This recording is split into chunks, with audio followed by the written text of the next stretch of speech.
Humans don't exist in a silo, and neither do the issues that impact us. So when we talk about vulnerability, yes, there's financial vulnerability, but there's such a multitude of factors that are playing into that as well. You know, we might have mental health, we might have family violence, we might have had a baby, we might be sick, someone we know might be sick. You know, we are a complex being, and the complexities that exist for us exist outside of just financial. I think as regulators, it can be easy sometimes to just start thinking about issues and problems and markets.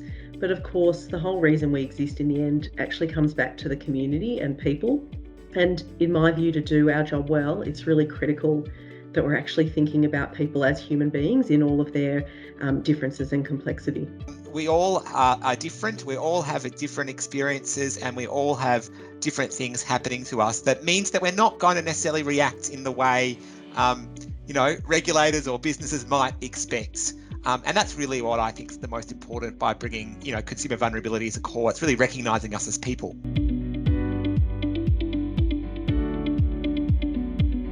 What I'd like to see is we're moving from that conversation, it gets a conversation started, but we're moving into action that actually directly impacts how people engage with the various essential service providers that they do in a way that reflects their unique circumstances, and they're treated in a way that's fair and reasonable for them. My simple hope for the strategy is that we end up doing better for those customers who are experiencing vulnerability. It's got to be a pathway where we make some improvements, we can then step back and reflect and refocus on where we go next.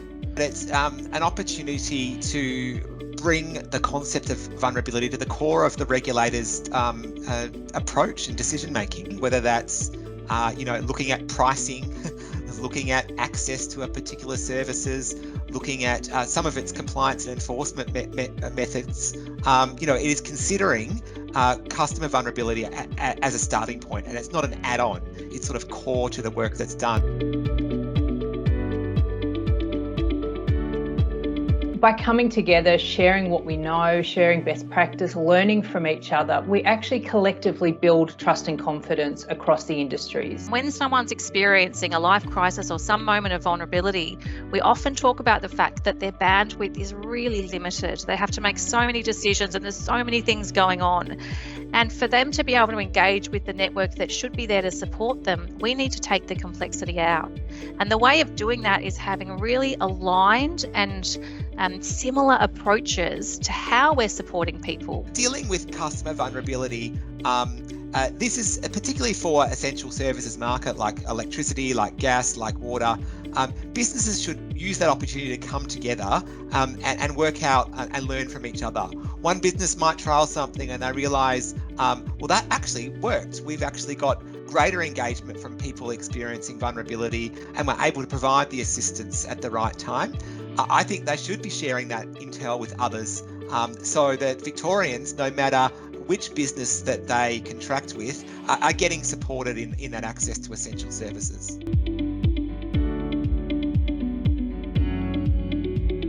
I've seen the clear journey that the Essential Services Commission is taking in this regard, looking specifically at issues like hardship and payment difficulties, through to now a broader approach to understanding that different people in the community have different vulnerabilities or needs, and that we need to take account of all of those.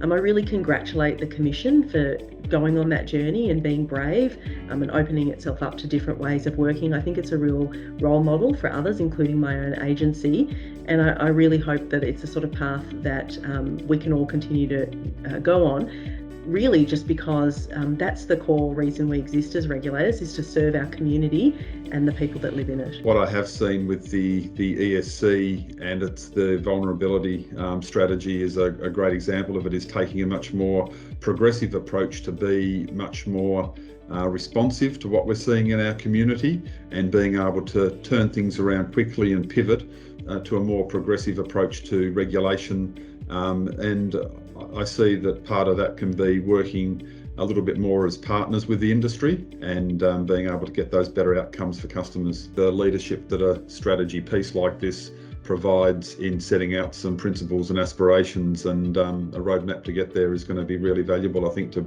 bring the industry together and have us all, pitch in for better outcomes and reducing those customers that do experience vulnerability is the long-term aim.